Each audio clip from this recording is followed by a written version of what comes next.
My name is Kealee from Conquering with Kealee. On this episode of Virally Different, we take you through a question and answer style interview with Kealee, giving us a rare and personal look at her story. Every answer helps build a community that educates, inspires, and connects. This is Kealee. She's faced challenges most of us can't imagine, yet she meets life with courage, honesty, and heart. Living with cerebral palsy hasn't stopped her. She's turned obstacles into strength and shares her journey openly on TikTok. This is Virally Different, and this is her story.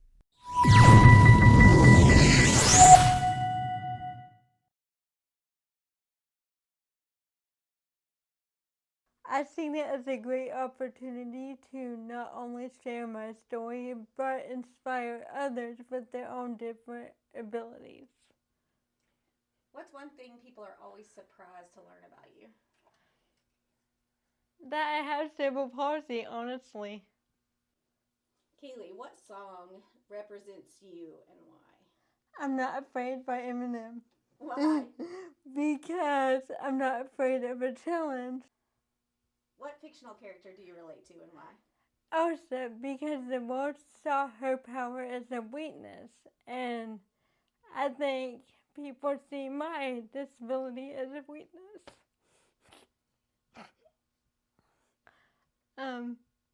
People don't know this about Elsa, but after researching the story, it's supposed to reference a disability.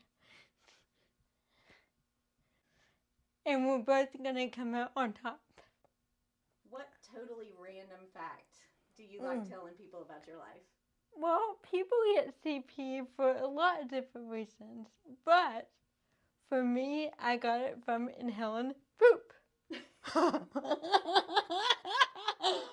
you to start conquering with Kealee and share your life on TikTok?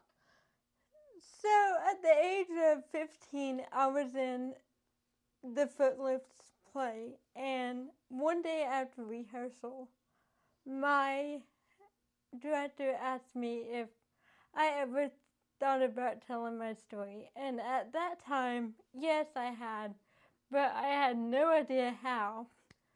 And fast forward to Kealee at 18, when I went to a church event and seen Lizzie Velasquez's TED Talk. That's when I realized what I wanted to do. Years later, I was inspired by a case manager to open up my TikTok account, and that's when Conquering with Kealee was created. How did you come up with the name Conquering with Kealee? An ex-boyfriend. An ex-boyfriend? He called me Kealee the Conqueror when I told him my story about CP, and about a year or two after we broke up, I came up with Conquering with Kealee. Another reason I created Conquering with Kealee is a lot of people doubted me and told me things like I couldn't pursue a degree. An occupational therapist actually straight up told me that I need to choose a different degree because of the way I talk. And creating Conquering with Kealee was proving not only to myself but them that I can do it anyway. You mentioned your degree. What is it? Communications with a concentration in new media is my bachelor's degree, but I am currently pursuing my master's in communications with a public relations degree. Your content often blends positivity with real talk about your struggles. How do you decide what you'll share? I'm an open book. Sometimes, I have a good day and I just want to share my day with my followers. But when I have those challenging days, I come up with a way to make it positive by spreading a message of motivation. You've been open about living with cerebral palsy. Can you share what it is in your own words? Cerebral palsy is a physical disability that affects my motor skills. So that can affect my speech, my hands, my legs, how I walk, how I talk, so on and so forth. Like I said, within the womb, I inhaled poop, which caused a lack of oxygen to the brain, which caused bleeding in the brain. When was the first moment you noticed that you experienced the world differently? So, I think the biggest moment is when I was typing versus writing. I had an Alpha Smart, and a lot of kids had a lot of different questions like, why can't you write? What is that?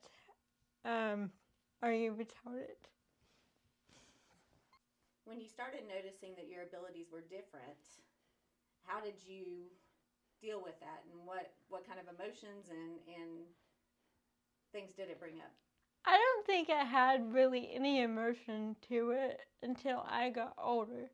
As a child, I was always pushed to be like every other kid and not let my disability affect my life.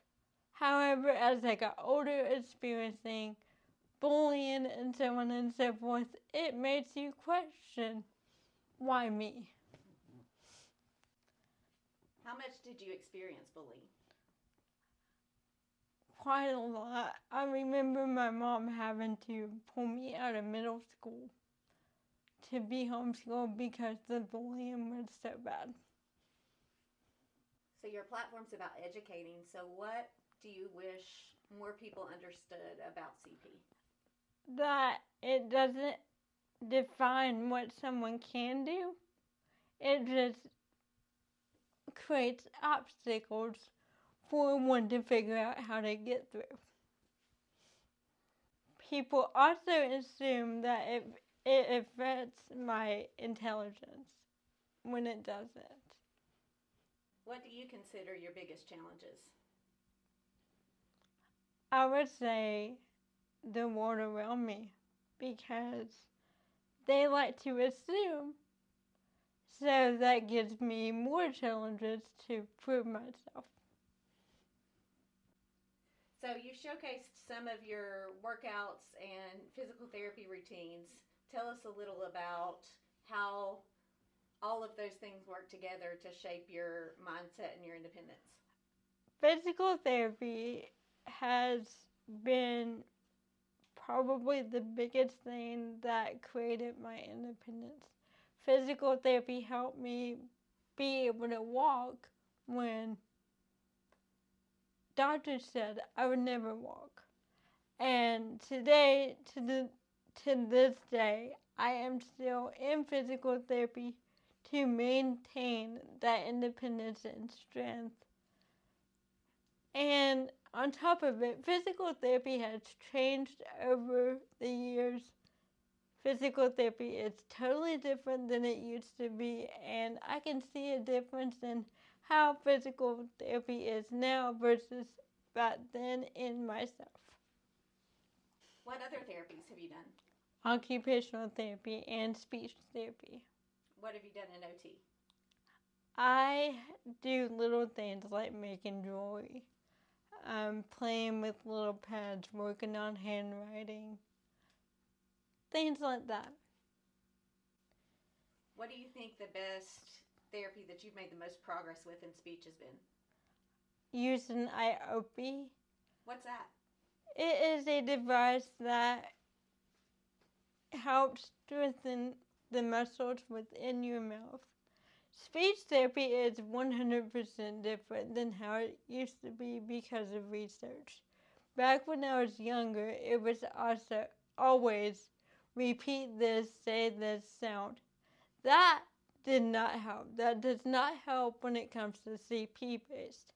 What helps CP is actually exercising those muscles, and that is why after just a short time, 1 year to be exact, I have seen a significant change within my speech.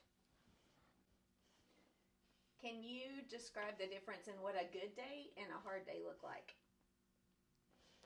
A good day is me being joyful and having the energy to do everyday life, including physical therapy. A bad day is me kind of hurting and my energy level is low. So on those days, I like to stay in my room and stay in bed. You've spoken a lot about the ADA and disability rights. What's one rule or right that you think is often misunderstood? Discrimination within the workplace. When it comes to me working, I have found myself in many different challenges with companies still to this day getting away with discrimination when they shouldn't. What do you mean by discrimination? I mean, treated unfairly, not getting jobs because of my disabilities, and being denied accommodations. What kind of accommodations? Accommodations I personally need is simple: a chair if it's a stand-up job, or more time. That's pretty much it. Is there a accessibility barrier that has kind of shocked you, or someone's told you can't do something? So, accessibility barrier, no. I'm very independent. However, people often assume, and there was this one time I was at an arcade where they were go-karts. You had to be 12. I was 12. And therefore I was able to drive independently without a parent. However, they took one look at how I walked and told my mom she can't drive a go-kart. So my mother got the manager, and let's just say I was driving by the time she was done. Is there a symptom or a struggle or a challenge that you deal with kind of privately that people don't see? I think depression in the sense of CP, because the differences versus the standards the world gives. There is a lot of mental health struggles there, including depression and anxiety. So I kind of I have therapy and I deal with things privately. You're very open online. Has that made you feel more connected to the community or just more vulnerable? Connected and vulnerable. However, being vulnerable has created more strength within myself. We talked about school bullying, but have you ever been bullied online because of sharing your disability in your life? Oh, yes. I think it's gotten worse since I got over 1,000 followers and I started going live. I've seen some of the worst comments you could ever imagine because people are just mean. What's an example? People would literally just pop into my live and type do do do. What does that mean?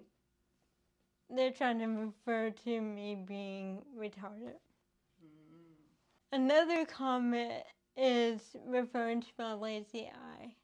They will literally ask me, can you look at the camera and not over there? Or can your eyes focus? And I'm just like, that's just a part of me. Have you ever lost opportunities or relationships because of your disability? It's funny that you mentioned that. This goes back to 6th grade. I had learned to be completely independent to the point I wanted to be independent. However, teachers would always put taking care of me and watching over me on another student. However, there was a girl in 6th grade who took that job a little too seriously, and I had to make the decision to cut off that friendship completely because she wasn't respecting my boundaries. As I got older and I applied for jobs, there's been many jobs that turned me down due to having a disability. And that has created issues with being an adult and being as independent as I want to be. Even with a degree, I'd still get turned down due to my disability. Along with every guest episode, we post one question on Reddit for our virally different community. For this episode, we asked, have you ever lost opportunities or relationships because of your disability? We haven't received any comments yet, but hopefully on the next episode, we'll be able to feature a few real experiences from our community. For now, let's get back to Kealee's episode. On hard days like that, where do you find your confidence? Conquering with Kealee. I say I was turned down for a job. I will instantly get on camera and create a motivation video or go live and just vent to my followers. How do they help you? My followers help me by sometimes reminding me that it's the company's loss, not my loss. What's something you've gained from living with CP that you would have never expected? Confidence, because I think as I got older, I saw a transition within myself when I accepted my disability for what it is, but I also chose to overcome those obstacles. Cerebral palsy has also gave me purpose, like telling my story and being an advocate for those with different disabilities.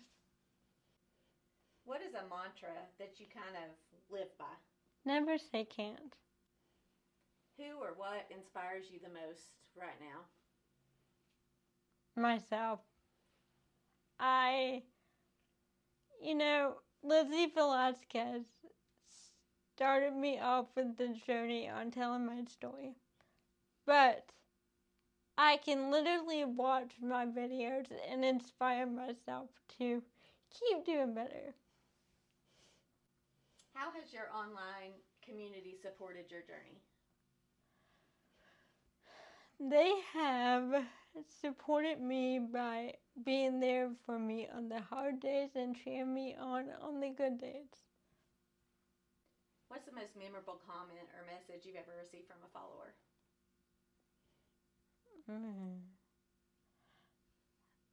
There's been many great comments, and honestly, it's hard to pick one. I think it's a whole selection of comments just telling me that I inspired them and I make a difference in their life. What's next for you in life, or advocacy, or content creation? I have been actually working on continuing to TikTok, and I'm about to reach 10,000 followers. And I'm hoping in the future I gain more experience and opportunity, like possibly TED Talk. How can people find you? Where can they follow you? So Conquering with Kealee is on TikTok, Instagram, Facebook, and YouTube. Any last words you'd want to share with the listeners? Yes, remember to never let anyone tell you you can't do anything, and keep conquering. Thank you for being a part of Virally Different. Our mission is to educate, inspire, and connect the world, all through the power of difference. Join the Virally Different community. Let's make a difference together.